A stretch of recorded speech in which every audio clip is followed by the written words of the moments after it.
Morning, everybody. Welcome to our marketing automation webinar, 30-minute Christmas appeal. It's actually a 3-month Christmas appeal in 30 minutes.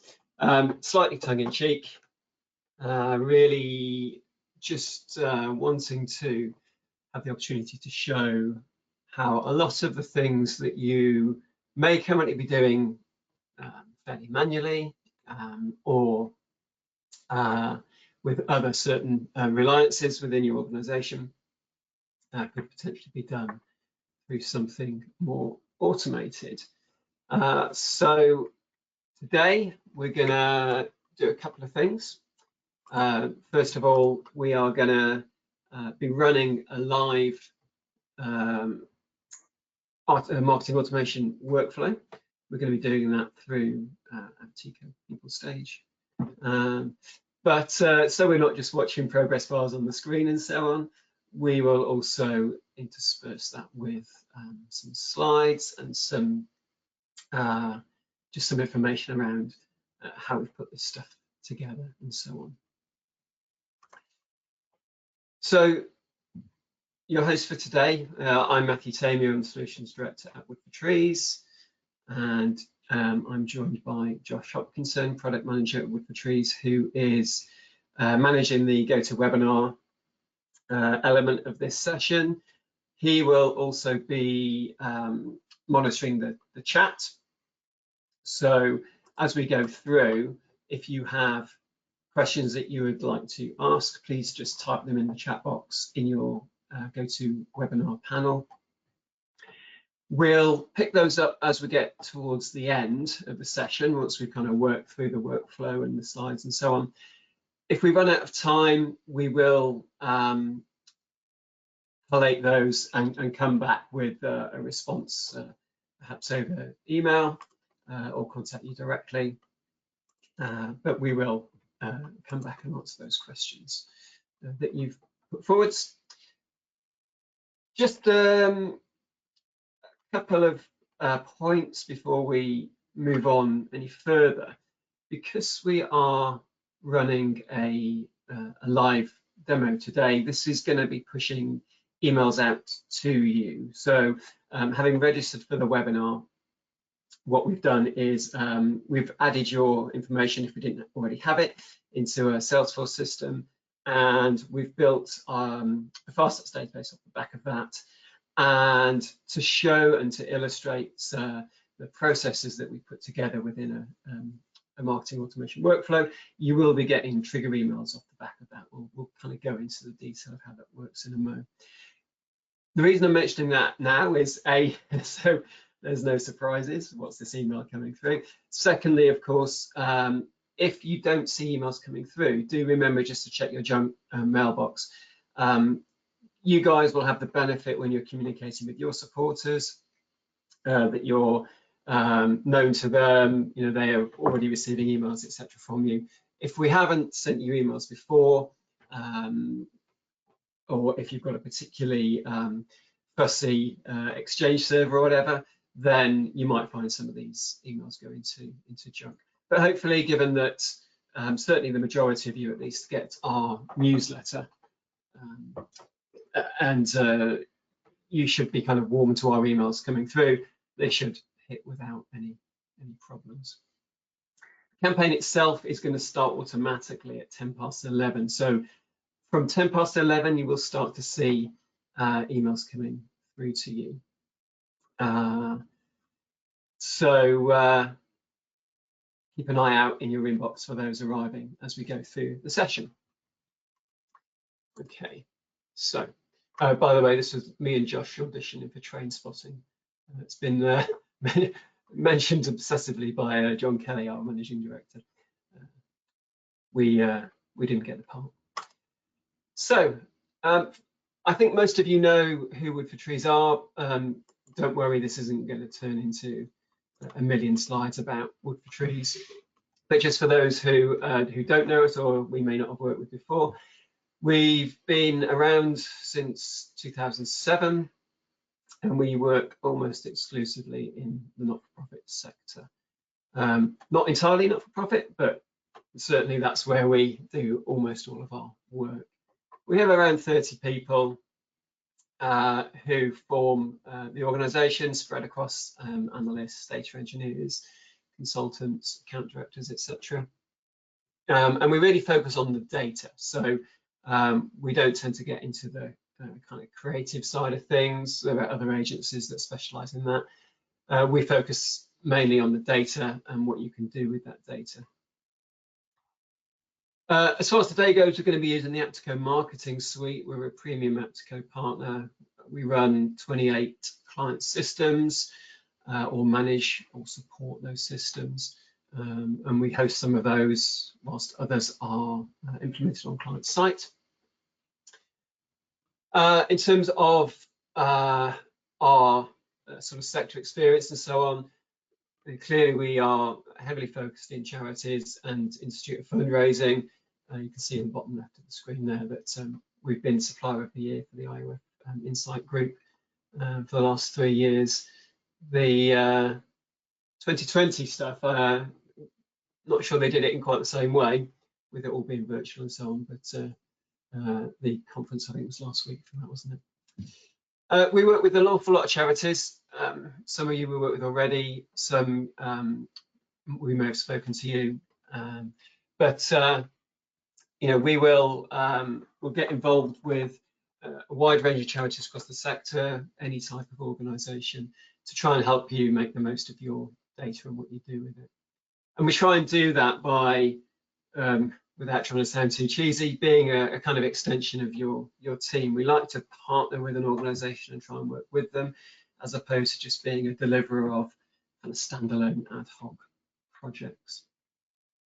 And finally, just before we move on to the processes themselves, just to mention a recent additional award was from Aptiko. So for 2020, we got the Above and Beyond award. And really that's just an indication of the level of engagement that we have with Aptiko, how involved we are with them. And we are, you know, very happy to be one of their key partners in terms of helping to manage, support our clients and to help to push the applications forward so that you guys get the benefit from those. Okay, so marketing automation. I think some people know what it is, some people might not, some people might be using it already, some of you might be dipping your toe in the water. But what is it? What's it defined as?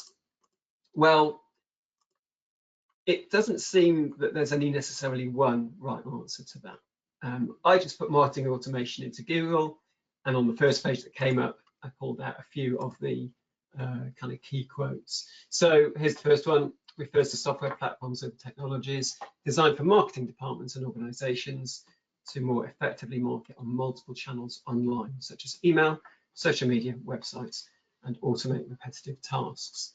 Now, I've put this one up because I'm not particularly keen on that online reference there. What about all the offline stuff that people do? So I moved down the Google search and picked up another quote. You'll see this kind of says something vaguely similar. Again, it's got quite a focus on the more sort of digital side of things. And eventually, as I moved down the page, I found something that I was a little bit happier with. So it's defined as the process of using tools and technology to automate repetitive marketing tasks, track and measure campaign performance, improve productivity, and drive efficiency by minimizing manual actions. And you'll see that's going to be a key feature of today, setting up a process that you can just leave to run unattended, albeit with monitoring around it, but that you're not sitting watching it day to day, pressing buttons, having to move things forwards. And as much as anything, marketing automation is about that old adage of getting the right message to the right person at the right time, increasing the relevance of your communications and giving a more personalized experience to your supporters. Different types of marketing automation channels. So typically there are 4 different types that you may come across. So first one is single channel. So this is essentially isolated activities on one outbound channel, whether that's post, email, whatever. Activities that you run on that channel could still take account of each other. So you might still be using contact strategies to not over communicate and so on, but they all go out on just the one channel. Secondly, you could have multi-channel automation. So this is where you have more than one channel, but they're disconnected. They don't work alongside each other. They work independently of each other. There's no communication between those channels. And if a supporter was on a journey on one of those channels, they couldn't move and continue the journey on another. They would restart a journey if they switched channels. Moving on, the cross-channel is essentially the same thing, multiple channels, but this time they work in a connected manner. So supporters could move from one channel to another as they move along a journey. I would say that this is probably, for those organizations that are using marketing automation with multiple channels, this is probably the more typical one that you'll see, and it's certainly representative of the example campaign that I've set up for today. And finally, there's omni-channel. So this is all channels working together, multiple channels interconnected, simultaneously exchanging information and working seamlessly for maximum engagement with the supporter. So in this example, people could be moving all over the place as they move through the journey and seeing and experiencing the same things, no matter what channel they look at, what device they use, and so on. Really important thing there is that clearly requires more than just some marketing automation software. That requires a lot more back-end infrastructure to manage that consolidated view, the bringing together of that data, and the ability to push out and see that across a number of different touch points. Clearly, it's also very important that your consent or legitimate interest is available across all those channels, and you can utilize that information within a journey. So you might have 4 or 5 different channels, but can you use them all for every supporter, or are you limited in terms of how you can communicate with those people? Just as a little aside, it was the Aptiko Live user group last week. Without trying to steal any of their thunder, I just grabbed a couple of stats that came out from that session. One of the questions that was asked was, who's using marketing automation already? And 30% of the attendees that responded said they had single channel automation. So that's probably most typically automation over email, but of course it could still be direct mail or something else. 35% said they already have cross or omni-channel automation. 17% said they have no automation. 15% didn't know. So there's certainly a lot of organizations who are yet to move down this type of model, and there are organizations who are doing some level of automation, but could certainly widen the scope of what they're doing with that. I've just had my first email, by the way, driven out by the workflow. So check your inbox. If all is well and it hasn't gone to your junk email, you should see an email warm-up. So I'll come to the mechanics of the workflow in a sec, but hopefully, just as a heads up, you should start to see those emails coming through from now. Okay, the landscape of marketing automation has changed a lot over the years. This is chiefmartech.com, and this is a graphic from August 2011. It's quite easy to read. Quite a lot less going on at that point in time in terms of the platforms and technologies available. And you can see the marketing automation section of that graphic has only got, what, 10 platforms in it. If we fast forward to April 2020, this is the latest version of that same graphic. We've now got clearly a significantly higher volume of applications available. It's much harder to read. You can imagine the importance of having a distinctive logo to stand out becomes more important. And the number of players within the marketing automation space has also increased hugely. Importantly, the growth in the landscape isn't just new people coming in, it's the disappearance of organizations as well. So between 2019 and 2020, there were actually 615 organizations that disappeared. They either consolidated with another organization or they became defunct and have been removed. Yeah, the sheer volume of potential platforms that you could be looking at is overwhelming. If we look at that interest in terms of percentage growth over those years, we've gone from around 150 platforms applications in 2011 to over 8,000 in 2020. So there's an awful lot going on, and it makes it part of the challenge of where to start. So, you know, in terms of perhaps why people aren't using marketing automation, there's too much choice. Where do we start? Well, clearly, as we've seen from there, that is one of the challenges. And I think as much as anything, it's about working with a trusted partner to help to whittle down the options, make recommendations, give you somewhere to start. But other than that, we hear an awful lot of other reasons why people perhaps aren't moving into this type of data management. So they don't have the skills, or it's too complicated. Well, as you've seen, there are hundreds and thousands of software platforms. Some of them are much easier to use than others. If you like what you're using now and it has some automation extensions, then that familiarity is obviously going to be a good thing.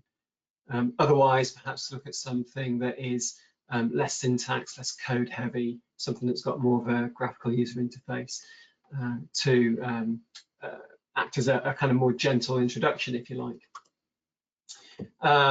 We've heard people say they don't do journeys, which I would dispute for pretty much everybody. I mean, what's the definition of a journey? Even a simple communication that reminds someone that hasn't yet responded to an appeal, for example, is a journey. It's a small and it's a simple one, but it's still a journey. One of the issues I think people have in terms of getting into marketing automation is they think they've got to draw the mother of all flowcharts to define everything that their supporters are going to do in their lifetime.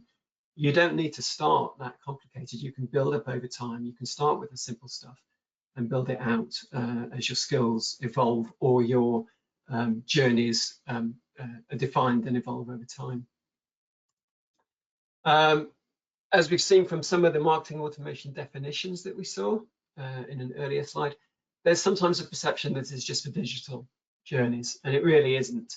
A multi-channel, a cross-channel, an omni-channel journey by its nature should utilize all available touch points that you have, whether that's online or offline. And treating digital as a separate entity just perpetuates a split that really ought to be brought back together as what is our treatment of our supporters, what is our marketing journey or journeys that we want to put these people on, and what are the most appropriate channels to use. Similarly, what channels do we have their consent to use? We've got the wrong type of data, something else that we've heard. Again, I would kind of bring that maybe back to the perception that it's preserve of digital data. Certainly digital data gives you more dynamic capability, faster ability to respond, but as I've said, journeys aren't just about digital data.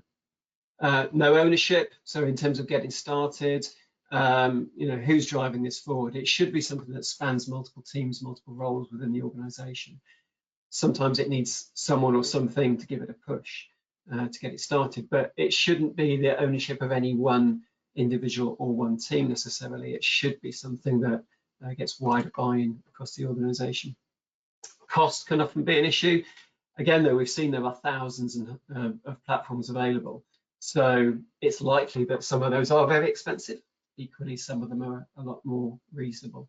So, you know, it pays to have a look around. Similarly, think about the cost of not automating. So what's the cost of doing things manually? Or what's the cost of reliance on people having to be there to push a button, or having to organize your activities around people's availability?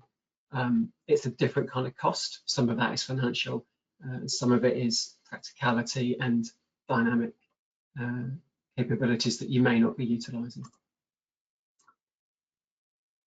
Data not being joined up. Certainly, if you want to look at something cross-channel or omni-channel, for example, that is more important, but it shouldn't stop you starting. You can do single or multi-channel automation, in all likelihood, with something a lot more simple. Sure, there's a case for perhaps a single supporter view, a data warehouse, consolidation of data to make your automation capabilities more pragmatic, more widespread. But again, it shouldn't stop you starting. We want to maintain control. So this is often where people perhaps don't trust the automation. They want to keep an eye on things. That, to me, sometimes sounds as a stemming of creativity, or you know, too much control to prevent moving forwards in terms of what you might be doing with your data. Don't trust it is something that's often related to that. You know, if I can't see what it's doing and I'm not sitting there watching it, how do I know what it's doing? Certainly there's an element of a bit of a leap of faith, but the ability to monitor and maintain the workflows through the application that you choose should provide you with some confidence. And finally, the old classic, well, we've always done it like this. Well, there's not much you can say about that other than, but that's not really a good enough reason to not do something else. So our demo today is going to use one of those applications from the available pot of thousands of applications, the Aptiko Marketing Suite. And the Aptiko Marketing Suite is made up of 3 separate applications, and PeopleStage is where we do the campaigning. So we'll just drop into PeopleStage to have a quick look at our campaign, but I'll just point out as well that my second email has just arrived. So I'm going to open that up and I'm going to drag it onto the screen so that you can see what I've received, and you guys should have received something similar. So here's our first, or actually our second email, but this is the first one that's actually going to ask us to interact. And you'll see that we've got a little bit of simple personalization. Hi, Matt, at the top. And at the moment, really all we're doing is asking for someone to give a gift. So if you've had that email arrive, please open it up. And, or actually you don't have to. If you ignore it, you'll get a reminder in a minute. So if some of you don't want to open it and want to get the reminder, then you can open it, but just don't click on any of the buttons. So I'm going to do that myself. I've opened the email and I've decided, that sounds nice, but I'm a bit busy at the moment. So I'm just going to close that email down and we'll see what happens as time goes on. If you want to give straight away, then you'll be able to click on one of these 3 buttons. And for today, we're just faking up, obviously, the fact that you're giving some money. It will take you to a web page to thank you for giving, but clearly within your real automation environment, that would take you to a page where you'd be able to submit a gift, and that would come through to your fundraising database. So it's up to you. You can either click straight away, or you can hold off. So I'm going to hold off personally for now. So let's have a look at our workflow. So this is Aptiko PeopleStage. This is that middle application in the suite that we undertake our campaign management with. And within here, I've got a number of various areas containing various campaigns. And this campaign here is the workflow that we're going to be, or that is running today. So what you can see on the screen is a series of coloured boxes. and we'll go into a bit more detail on these in a sec, but essentially the blue boxes are audience selections. That's where we're taking people from our database and we're choosing to do something with them. The brown boxes are content steps. That's where we're defining perhaps what the supporter sees. We might be doing A/B splits, we might be doing different ask levels, we might be putting various other levels of personalization in there, and that's where we define that activity. And the orange boxes are the messages, they're the communications that are going out. So if I just zoom into this top section, oops, here, we can see what's happened so far today. And I'm just going to give myself a bit more screen space by moving these out of the way. So you can see we started the session with a Christmas appeal warm-up. That was the email that went out at 11:10. You can see it was set to run on a schedule. And this was simply pulling in all the contacts for today. So you guys that have registered and some Wood for Trees people. And that then got pushed into a message where the email was sent through .digital. So .digital is one of the platforms that PeopleSage will integrate with, but it will integrate with lots and lots of different ESPs and CRM systems and so on. So that pushed out that email warm-up to you earlier. Alongside that, I've probably got a lot of people on the database that I can't email. So I also, alongside that, pulled through some people that I would like to send a postal appeal to. Now, we're not going to really be able to do something today with postal communications because clearly the latency and the lag on those going out and getting responses is too long. But I wanted to show the process, the theory of pulling in other people alongside. And although I've defined this as postal contacts, of course, it could also be additional email eligible contacts who have appeared on the database since the initial email warm-up went out. And then the communication that you've just received is our main Christmas appeal. And this is where we bring together our email candidates and our mail candidates together. So depending on how you were selected, either as into the email warm-up or as a postal contact, you'll then get pulled through and communicated with appropriately. You can see across the top of the audience, and this is the case on every audience that in the journey, we've got our standard exclusions. That could be your deceased and gonaways or whatever, our never contact us type exclusions. And we obviously always want to make sure that an audience contains those definitions to make sure people don't get communicated. For email as well, I've got some additional consent here to make sure that I'm able to communicate with these people. And with that main appeal going out, you'll see that then people can take a number of different routes depending on what they do. Now, my second email has just arrived. I'm just going to grab that to show you. Remember, I didn't select any to give any kind of gift in that first email. So PeopleSage has noticed that I didn't respond. And obviously, in our case, we've only waited a few minutes because we've got limited time, but you might wait, I don't know, a week or two, whatever we think is appropriate, and then send a reminder out. So having not responded, it's coming back to us and saying, you know, please help us. We're £8,455 towards our £10,000 target.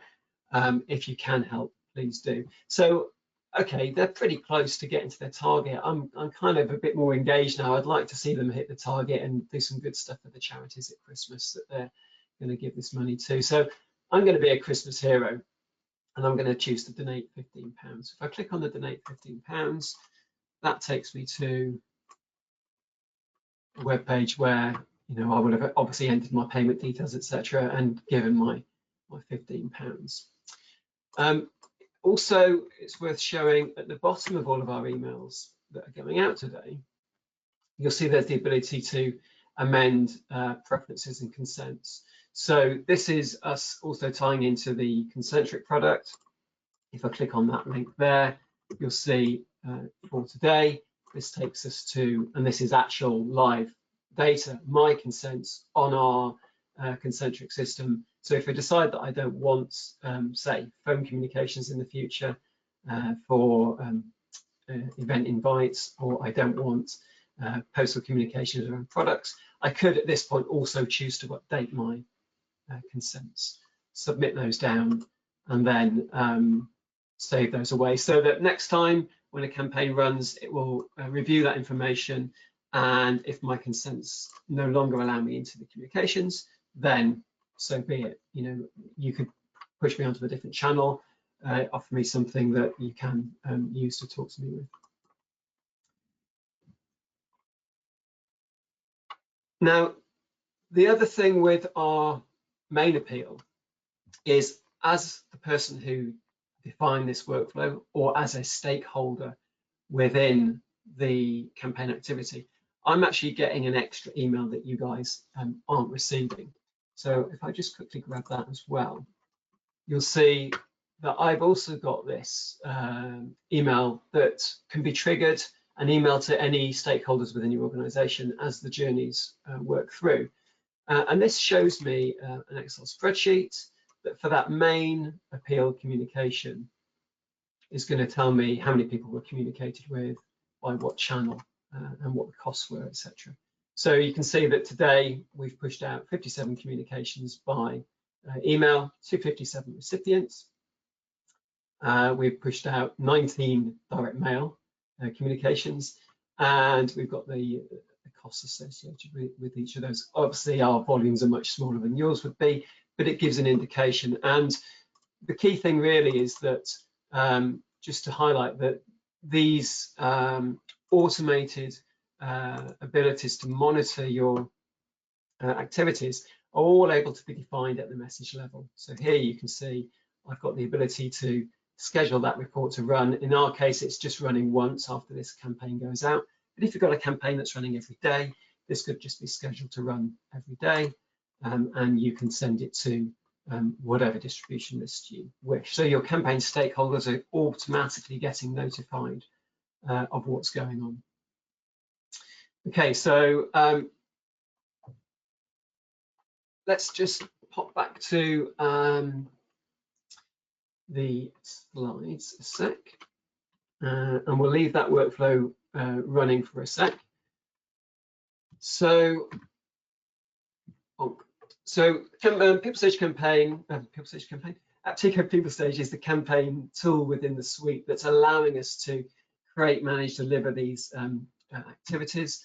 And this is, you know, very high level how that sits within the general architecture of the marketing automation arena. So you've got your CRM system and or other systems over on the left-hand side here. So as we talked about earlier, it might be that those get consolidated into a single supported view or a data warehouse. But essentially, your data, in inverted commas, you know, it could be third-party information as well, etc. And an extract will take place of that information into, in this case, a FileStats database. And the three applications within the suite will all read from that exact same database. They all see the same information. So Apteko FileStats is the environment where we can analyze, interact with, and visualize our data. It's also where we set up the audience selections that PeopleStage will see and use. Apteko Orbit is a web browser platform that allows us to create dashboards, simple audiences, reports, etc. We'll see a bit more of that in a sec. And then PeopleStage is clearly where we're defining our journeys. And you can see that those journeys, as well as being multi-channel in terms of the kind of traditional post-phone email, they can also form use of push notifications. They can integrate with social platforms. And your supporters will interact with those as they wish. And that response data and comms history will feed back into your fundraising database or whatever other systems you're utilizing. But also the email, the social, and live responses that your supporters generate can feed directly back into FileStats. So today, for example, the fact that I didn't interact with the initial appeal ask and give some money is one of the email interactions that FileStats was able to see didn't happen with me. It didn't see a donation appear for me, so therefore it knew to trigger a reminder. If it was somebody registering for an event, that might be a live data activity that you say, okay, as soon as someone registers for an event, we're going to push out a communication to that person to thank you thank them for registering, send them the relevant information for that event, and so on and so forth.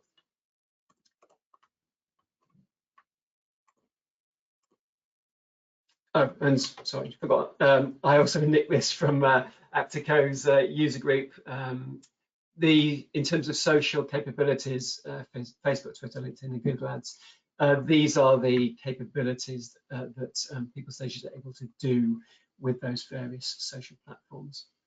And the Q4 release of the Aptico Marketing Suite includes the ability to communicate with all of those social platforms at once, rather than as sort of singular communications.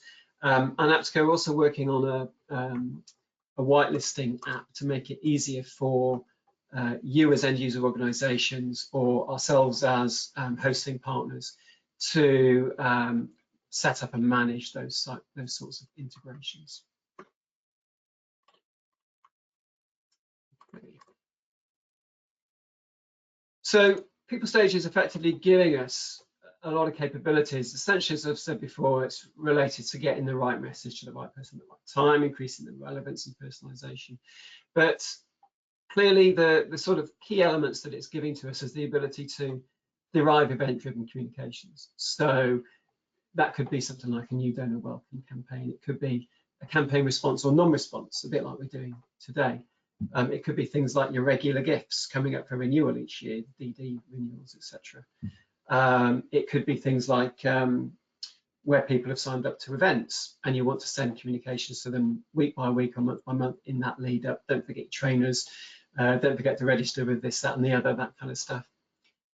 Could be birthday communications, or simply could just be the fact that you want to do stuff out of hours, hands off. You just want it to manage those processes and send them. It allows us to do immediate engagement. So I've already mentioned the kind of event sign up, email events we're seeing being triggered today in our live workflow example. But even in things like retail, that could be stuff like beacons in shops. As you enter the shop and the beacon recognizes your phone, that could then be used to push discount offers to you whilst you're in the store, that kind of thing. Clearly time sensitive offers that need that immediate activity to take place. Also allows us to use some automated intelligence. So as far as People Stage goes, this relates to a number of things. So it could be sort of contact strategy constraints. That would be things like we want people to only start, say, 2 new campaigns by channel in a 4-week period. And once they've hit that limit, then until they've gone through an appeal or come out the back of a campaign, they can't enter another one. So they're not getting over communicated with. Similarly, if you've got a lot of appeals that are running at the same time and people are eligible for more than one of those, but you only want to send a limited volume of comms to your supporter, optimization will allow you to select people to go into the most appropriate campaign as opposed to just the next one that comes along chronologically. Therefore, keeping them back for an appeal or a campaign that they're more likely to respond to. Part of that might include also best next offer or next best offer, depending on which way you define it. Aptico call it best next offer because they thought next best offer sounded like it wasn't the best one, it was the next best one. So they're just making the differentiation there. So again, we can look at products that have been taken up or events that might have been signed up to and offer a supporter and a subsequent communication, something that we think would suit them. And for regularly occurring activities, you can have People Stage swapping out content, subject lines, that type of stuff, depending on which one from a potential range of options. So 4 or 5 different subject lines, for example, which one's doing the best in terms of getting the highest responses, and it will monitor and automate that and replace them as it goes along. Finally, the ability to track all of this. So it's no good having all this in place if you can't see what's happened. You've already seen, simple example, I got that email came through that told me how many people have been pushed out as part of the campaign. But those go further in terms of being able to monitor responses, create ROI reports, that kind of stuff. I've got an example in a sec of that. But equally, all of the underlying data that PeopleStage collects as people work through a workflow, all of that can go back into your FastStats database. So you can analyze things like what journeys people have gone on, what targeting they had, how long they took to respond, how many reminders they got, what content they saw, split test results. All of that stuff can be used within FastStats to further refine your understanding of the supporters, make your workflows better, more responsive, and so on. So essentially, you're taking something like this. So this is the sort of old style campaign management, whereby in this case for a new donor welcome, you can see I've got 4 different individual campaigns all running independently. Someone's got to sit on top of these and manage them and make sure people don't get asked for a second cash gift if they've already set up a direct debit, that kind of stuff. So this multi-activity, heavily manual process, taking something like that and putting it into PeopleStage becomes the kind of thing that we saw with our appeal example a moment ago. So this is the same activity defined as a PeopleStage campaign. In this case, you see we've got response steps in here. They are monitoring for people giving to our organization and being able to therefore produce return on investment reports or to split follow-up comms based on those responses having come in. Oops, sorry, I've got too many screens on the go here. And in terms of our Christmas appeal, obviously we've seen how that's starting off, but just to highlight, we started off with our emailable supporters who got the email warm-up. We then pulled in our direct mail supporters, although as I mentioned, that could also include subsequently available emailable people as well. We sent out the main cash appeal audience communication. That was where we had the ability to first give to our appeal. And from there, you've seen in the workflow, which I'll pop back to in a sec, that we split into a number of different routes from that point on. So if you were in the direct mail group, I'm just going to put you to one side and await your direct mail response.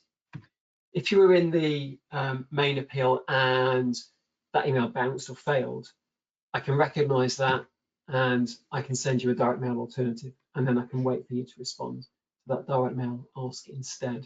And that will just happen automatically.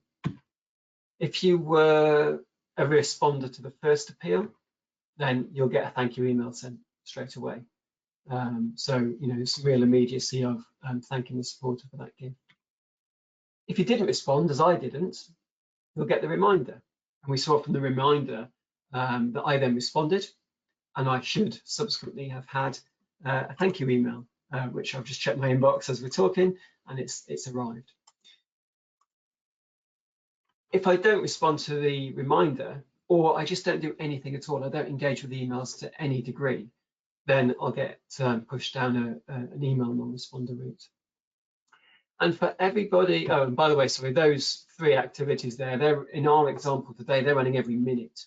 Now, that's quite high frequency for the norm. You probably don't need to run it every minute, but because we're running this example in such a short time frame, I'm having to check for responses very frequently. But you might check every hour or so or something like that, you know, whatever you see as a suitable time frame. And of course, if you're only getting responses into your database overnight, then there's no point in checking for a response every minute because you won't see it until the data is loaded to your fundraising database.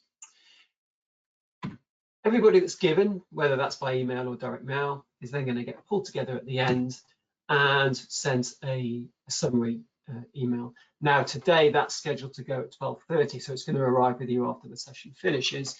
But just as a heads up, keep an eye out for that one. That will also show details of what you gave. If you gave multiple times, it should show you the total summed value of gifts you gave. So if you clicked on more than one of those buttons in the email, you should see the consolidated value of that.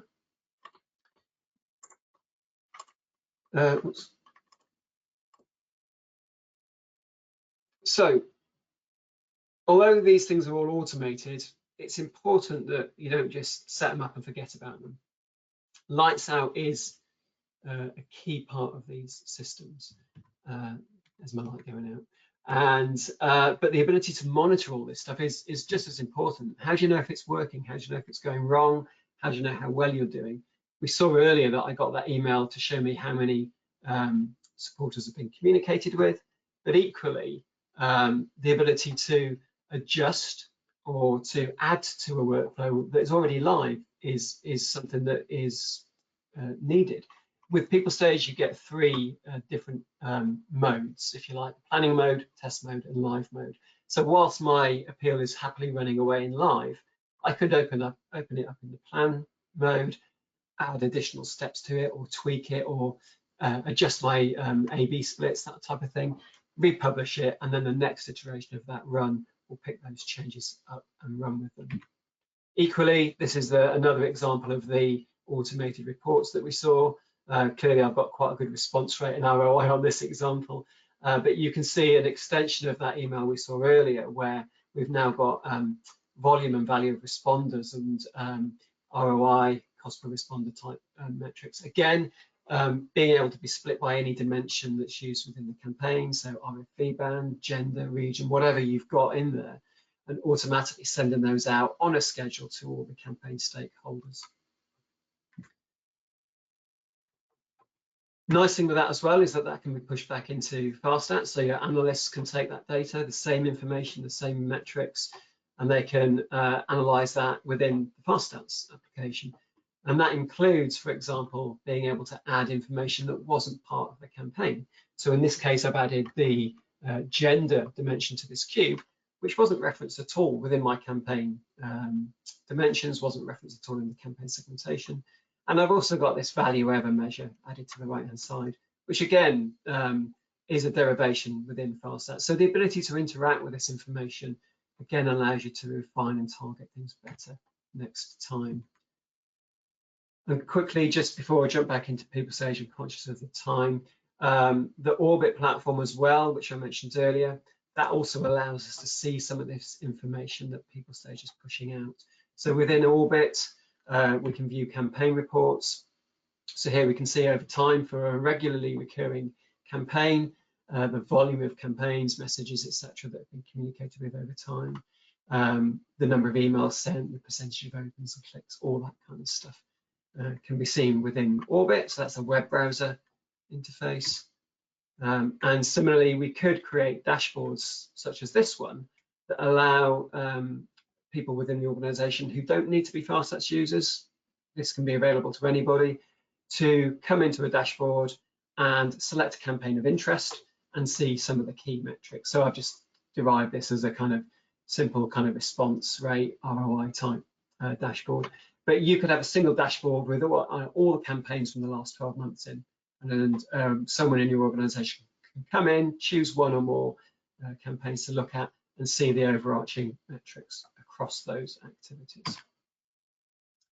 So let's quickly jump back to see what PeopleStage is up to. I got my my thank you. So here's my response for giving, in my case, £15. So I was a Christmas hero. And we've got a little bit in here that says when the appeal closes, we'll let you know how much was raised. So for you guys, that might be, I don't know, 8 or 12 weeks on, depending on what kind of activity it is. For us, it's going to be at 12:30 today. But you can see here that here's those various routes that people could have moved down. And on each of these sections within the campaign, we can see how many people are sitting within each area waiting for something to happen. So my appeal has come to an end other than the summary going out. And I can see that because here I've got my final group of 40 people who didn't give to my campaign, whether that's because you just chose not to interact or they've gone to your junk box or whatever. But similarly, I've got 16 people who did interact with my campaign, and that will be a combination of people who came straight through and gave straight away, or people who got a reminder. So they didn't interact immediately. In my case, that reminder communication just simply said, well, if I haven't seen anything from you for 5 minutes, I'm going to ask you for a reminder.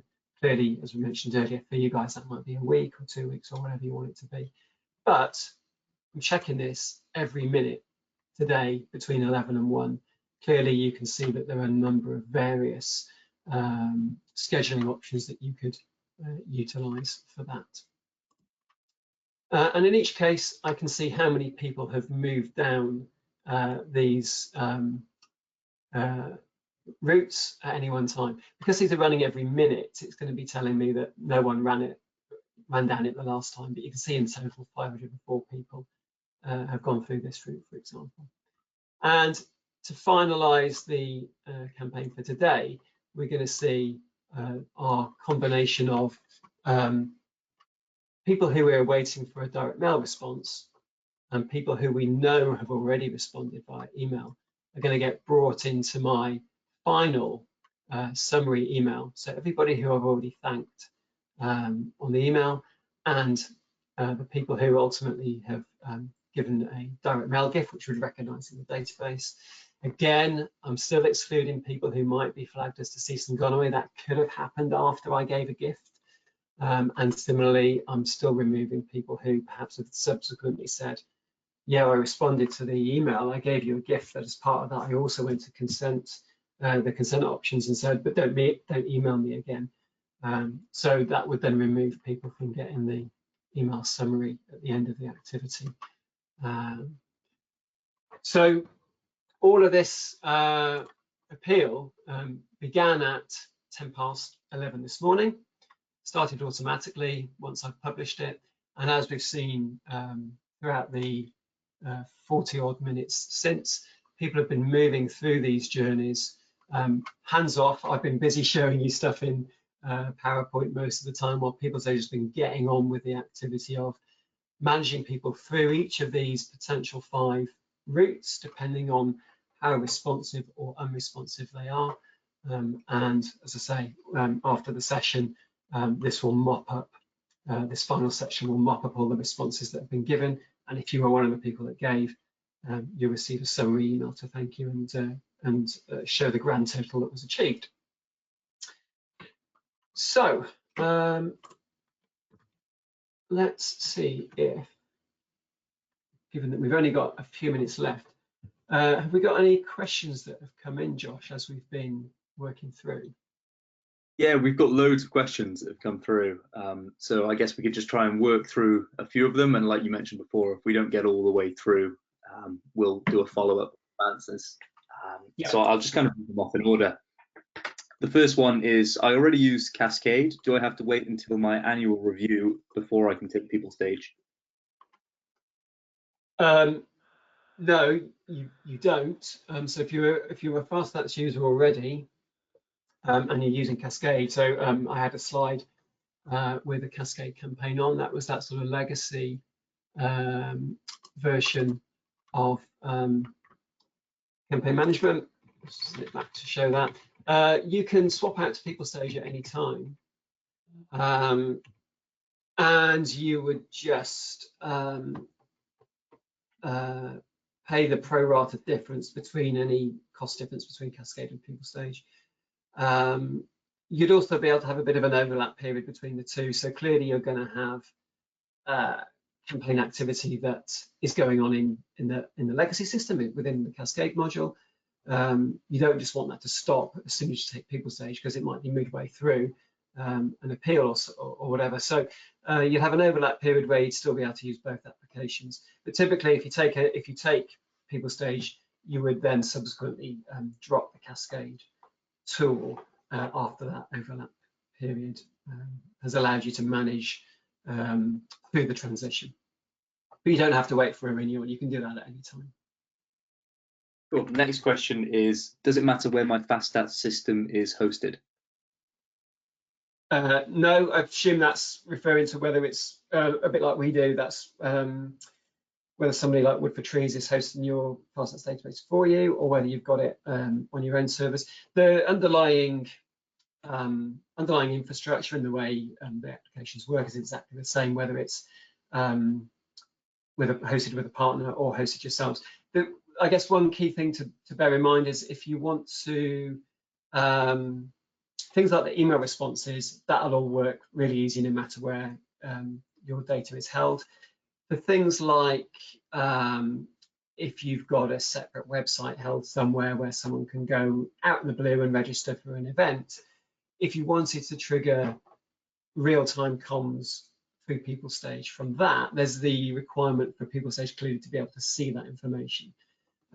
If your FastSat system is associated with a partner and there's no provision made for that data to be seen by PeopleStage, then clearly the challenge would be getting that data to your hosting partner's environment for that to take place. But otherwise, it doesn't really matter. You know, the ability to be able to see the data that you need to use is a prerequisite no matter what. But it may be easier to do that in some cases if it's hosted on your own servers, but it shouldn't be a showstopper either way. Cool. This is an interesting one. It says, how long does it take to set up PeopleStage, and how long does it take to then set up a campaign? It doesn't take long to set PeopleStage up. I mean, that will also depend whether you've got your email integration with FastSats in place already, because you could have email integration without PeopleStage, and you can have PeopleStage without email integration as well, actually. But clearly, you'll get more out of the solution if you had both, because you've got a rather more dynamic platform. Assuming you've got your email integrated already, then you're only looking at a day or so, and that would include putting all of the PeopleStage history tables into your FastSats database as well. So that it's not just about setting up PeopleStage, it's about your FastSats users being able to see the analytics data within the FastSats database. So all of that stuff together, typically get that done in a day or so. Was part of that, Josh, also how long does it take to set up a campaign? Yeah, that was the second part. That really obviously just depends on the campaign. I mean, a campaign could just be something really simple, one audience selection, one message. You could do that in 5 minutes. Something like the workflow that we've shown today, where you've got multiple communications going on, reminders getting set up and so on. Once you've obviously had the training and you're kind of familiar with the platform, I mean, that campaign, not including sort of testing and so on, probably took somewhere between half a day and a day to put together. But we've done others for organizations that have taken longer, and that can be because, as with many things, as you start putting these things together and people see how they work, they start to think about, oh yeah, actually we didn't think about this, we didn't think about that, we need to build something else in. So a lot of the time it's the evolving of those campaigns that takes a long period of time, but isn't necessarily that whole period of time hands-on. That's more likely where you benefit from setting up an initial smaller activity to get things going, and then pushing that live, and then, as I mentioned, going and using the ability to add additional elements to that campaign whilst it's still running live, to extend it out as you go, and to be able to test that prior to making those additions and changes live. So you could spend a long time drawing the mother of all flowcharts, or you could, as I think we'd probably more likely recommend, break that down either into a number of smaller activities, either individual workflows, or build it up bit by bit. So you create that mother of all flowcharts over time, not as a big bang one-off. Because if you start smaller, you can start to benefit from some of that stuff more immediately, and then you can grow it out as your skills, your confidence, and your integrations grow. Cool. We've just hit the hour mark, but there's a follow-up question to that one, which I think is worth just sneaking in, and it's is there any training for PeopleStage? Yes, and I mean, training is the COVID challenge at the moment, isn't it? Everyone's had to shift everything online. That includes both us and the PeopleStage Aptico for their training. So we've done quite a few training sessions recently that we have delivered online for our own clients. Aptico have massively changed a lot of their own training deliverables, and they even now have are going to be shortly pushing out a specific kind of training portal for self-learning.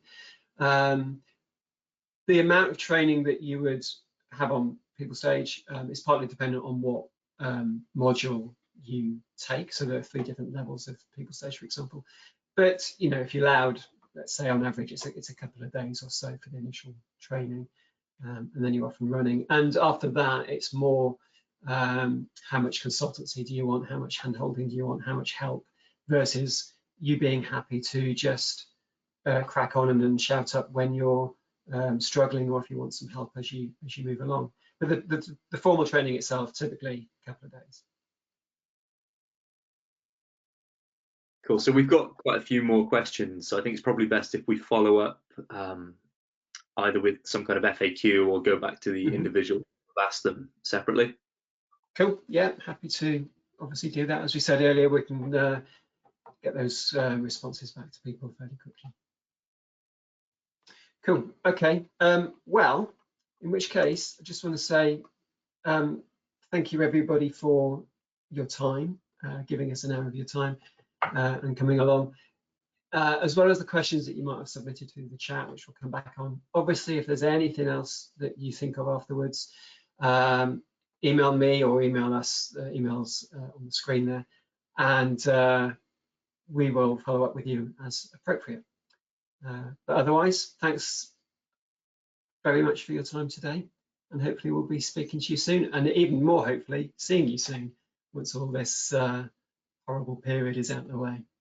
Until then, take care everybody, and enjoy the rest of your day.